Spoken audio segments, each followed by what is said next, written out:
Thinking Aloud. Conversations on the leading edge of knowledge and discovery with psychologist Jeffrey Mishlove.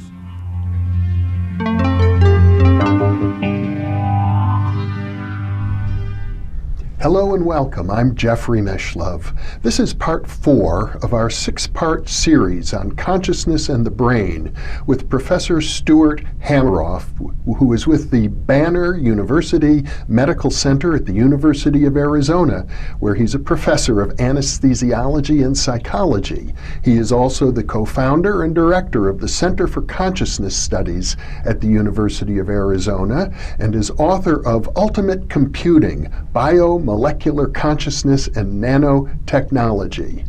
Welcome again, Stuart. Thank you, Jeffrey. It's a pleasure to be with you. Now, we've covered a lot of ground in the first 3 parts of this 6-part series. We've talked about microtubules, and we've talked about the role of quantum physics and consciousness. Let's go in a little more depth into your work with Sir Roger Penrose, with whom you co-authored your Orch OR theory of consciousness. Yes, well, as I said, I've been studying microtubules as information processors at a level inside neurons, taking the capacity of the brain to a much greater level, much greater than artificial intelligence people were willing to acknowledge, in which one neuron was 1 bit. In this case, one neuron had something like 10 to the 16th bits per second, or operations per second. But it didn't explain consciousness. And somebody challenged me on that and suggested I read a book by Sir Roger Penrose, The Emperor's New Mind, which I did. And I was really blown away by it. And after reading it, I concluded from his mechanism of quantum collapse, he had a mechanism for consciousness, but didn't have a structure. I had a structure that could work at the quantum level in microtubules, but didn't have a mechanism. So it occurred to me that we should team up and perhaps combine our efforts. And so I wrote to him and sent him some papers that I had written, send a link, well, we didn't have links in those days, but a reference to my book, Ultimate Computing, and several articles, and mentioned I would be in England for a conference in Brighton. And I was very pleased to hear back from him, inviting me to visit him at Oxford, which I did. And so he met me at the train station, and we went to his office in the Mathematical Institute. It was a fairly large office, but very cluttered in an organized way. Shelves, tables, chairs, everything was filled with stacks of papers and so forth. And he asked me about microtubules, and I brought a copy of my book and went through all the images so he could see what they looked like and so forth. And he asked a lot of questions. He was particularly interested in the Fibonacci geometry of the microtubule helical winding pattern. Fibonacci is a pattern, the sum of subsequent numbers, 1, 2, 3, 5, 8, 13, 21, that occurs throughout science and biology and nature. And it's kind of some kind of platonic value or something that Roger's very interested in. And microtubules have this Fibonacci series. So he was very keen about that. And I did most of the talking, as he just asked a bunch of questions. And this went on for about 3 hours. We should mention for our viewers who may not know that now you're in the office with the man who pretty much is the pioneer of the theory of black holes.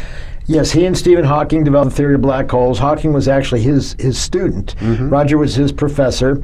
And they worked on black holes and singularities in general and Einstein's equations for general relativity.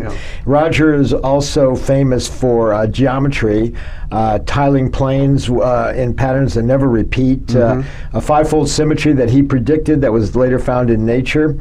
And a lot of contributions in gravity, quantum gravity, understanding gravity, and attempting to link relativity, general relativity, and quantum gravity, and quantum physics, which would be the answer to quantum gravity and the structure of the universe, because these two great theories don't really jive. And it's at the interface where he works and actually brings in consciousness to help solve the problem. So, as many of the great physicists of the 20th century. Well, they didn't. The ones who brought in consciousness as a way to cause collapse of the wave function. And like Schrodinger's cat, the superposition persists until someone actually looks at it, a human conscious observer or conscious observer.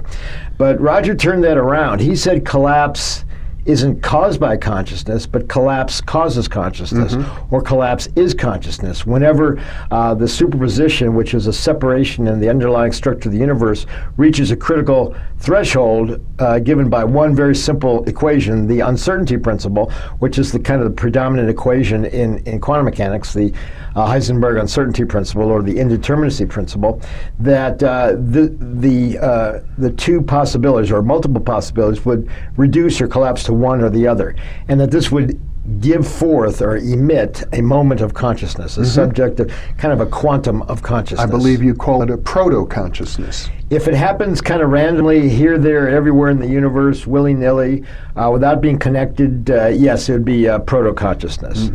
What needed to be done was to show how that could occur in the brain in a way that avoided random interactions and connected with other moments of consciousness with meaning to give coherent, full, rich conscious experience that we have. Now, I presume that's where the orc in Orch OR comes from, orchestrated. That is correct. We were trying to think of a term, and we had met several times, and we were spending some time together in Denmark, where I had done my sabbatical, and Roger spends a lot of time, and we spent some time sharing a house we rented from a Danish family on Lake Lyngby, and we were trying to think of a name for this, and orchestration came to me.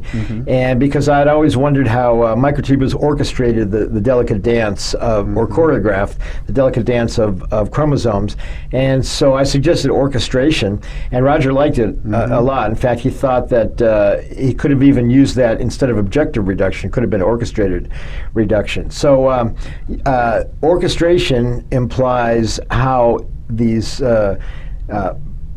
proto-conscious moments can be combined and unified in a meaningful way to give full, rich conscious experience. And for that, we needed microtubules. Yeah. It also suggests to me that you're moving away from the idea of the brain and consciousness itself as a computer, but into the metaphor of the orchestra as a whole different way of thinking about the way the mind works. Yes, it's taken another 20 years to get to that point, but that's exactly right. Everybody assumes the brain is a computer, just like mankind has always likened the brain to the contemporary information processing technology. The Greeks had the idea that memory was a seal ring in wax. Later in the 19th century, the brain was like a telegraph switching circuit. Freud had the unconscious boiling up like a steam engine overflowing. Carl Previn had a hologram, which is actually, I think, coming back into favor, or should. And then the computer came along, and because the computer is so dominant in modern life and technology, it's kind of taken over. And with all the effort and money in computers and trying to emulate the brain, that's pretty much the dominant paradigm. But I don't think it's right. I think what you just said is more correct, that the brain is more like an orchestra. It's a multiscalar vibrational system. And a lot of people have shown this for EEG and upward in terms of scale, with a very fast EEG. And if you look at, if you take EEG and zoom in on it and look at the fine scale, you see self-similar patterns. It's almost like a fractal or a hologram with patterns repeating at different scales. But the problem is that they hadn't taken it inside the neuron to a deeper level where you get faster, smaller, and vibrations.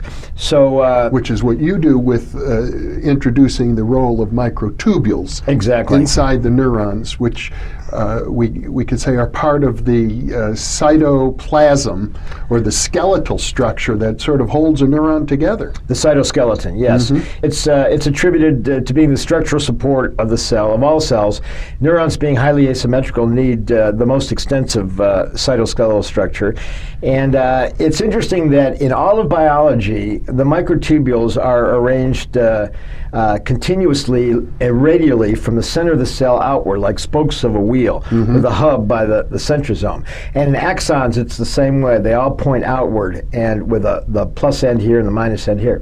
In dendrites, which are the parts of the neuron that collect and integrate information, which is where other evidence suggests consciousness occurs, from anesthesia generating, and also where EEG is generated, the microtubules are different. They're short and interrupted in local networks. Now, if you wanted structure, if you wanted skeletal support, you wouldn't break your girders into little pieces and make them into small networks. A skyscraper wouldn't last that long if you had interrupted girders. But in dendrites, the microtubules are interrupted, and in these mixed polarity networks, which we showed in a paper by Steen Rasmussen et al. In about 1990 that this is ideal for information processing. So I think that kind of suggests that the kind of consciousness we have comes from dendrites and soma, and when the threshold is reached for collapse, consciousness happens, and that also correlates with the threshold for triggering action potential or a spike down the axon. Now, most people look at the spikes as the information processing,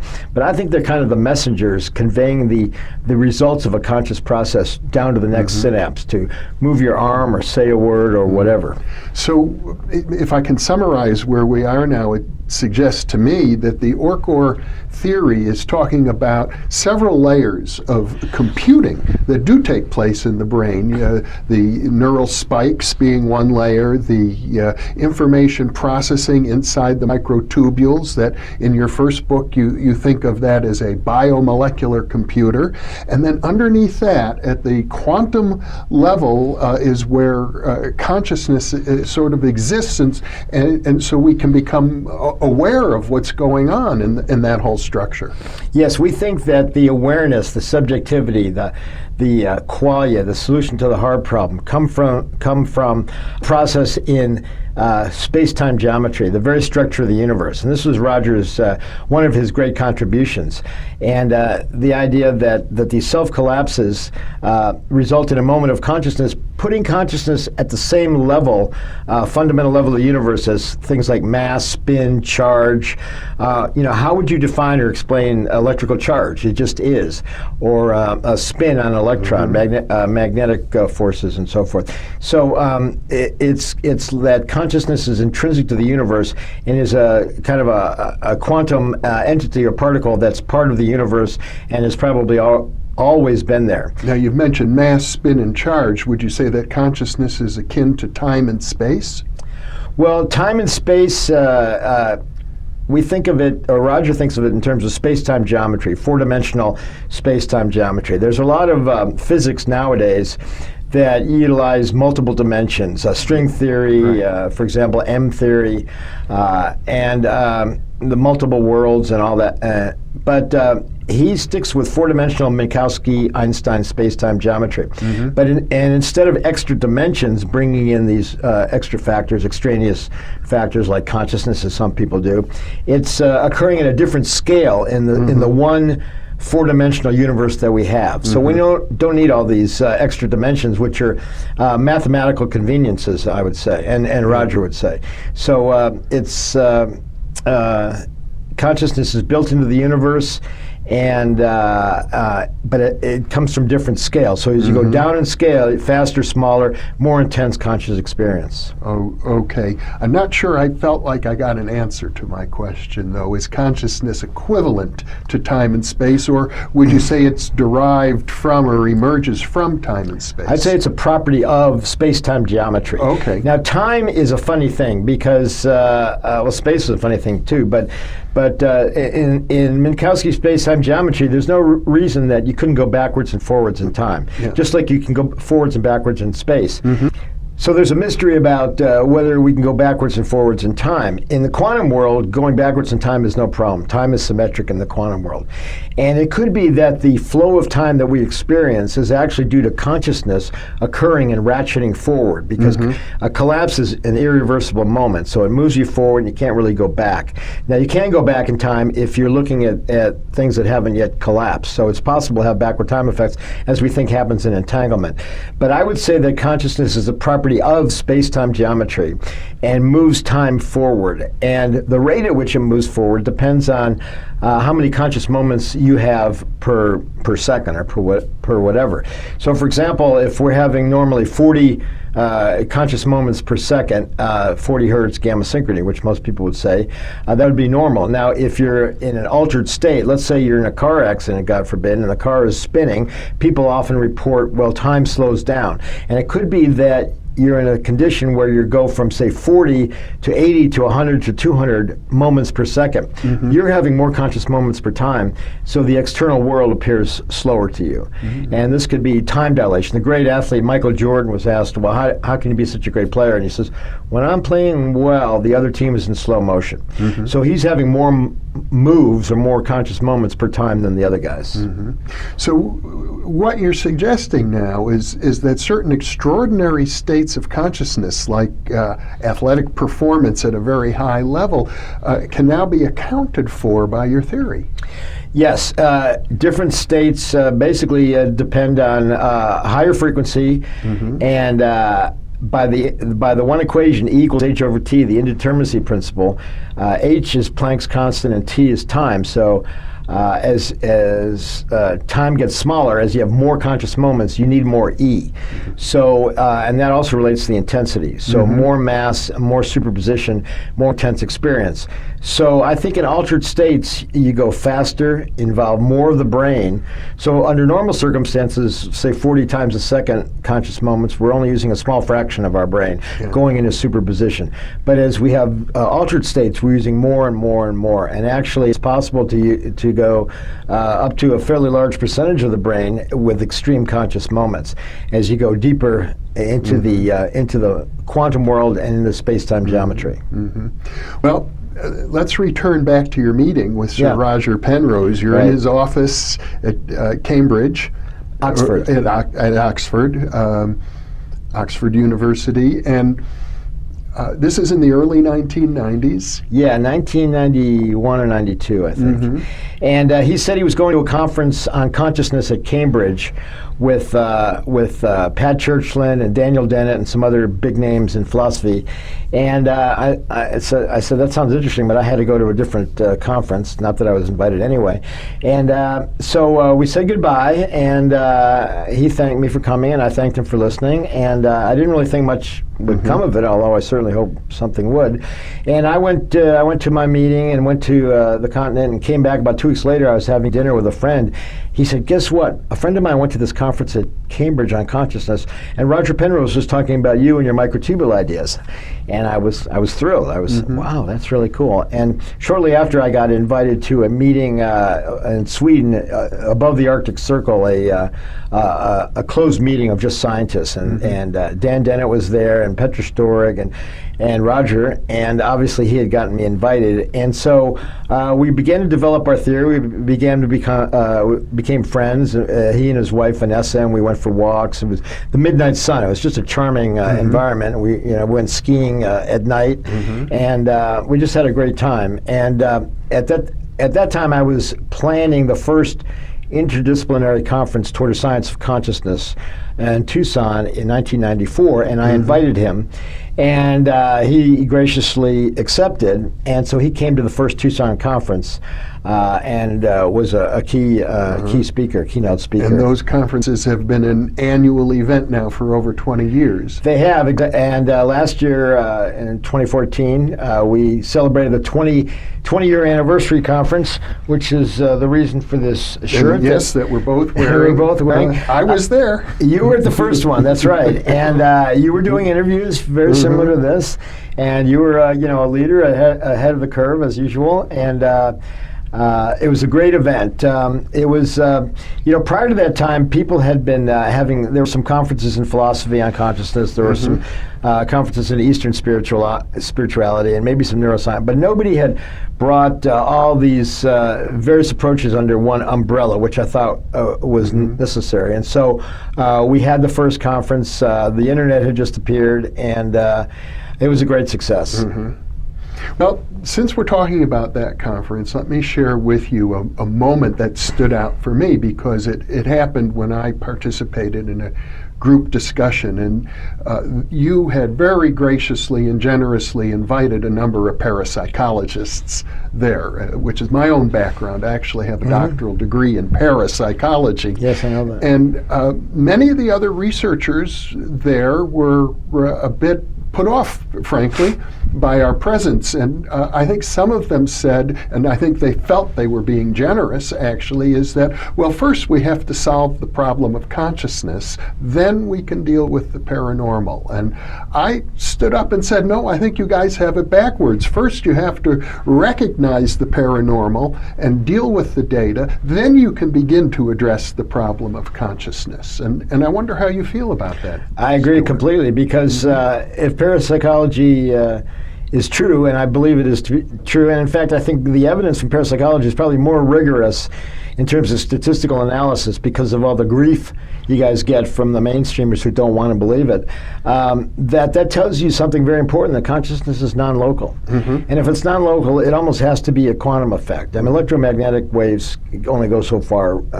I think it has to be quantum entanglement, which gives you non-locality in space and in time, even backward time effects. And backward time effects are an extremely important clue, I think, to this whole puzzle of conscious experiences.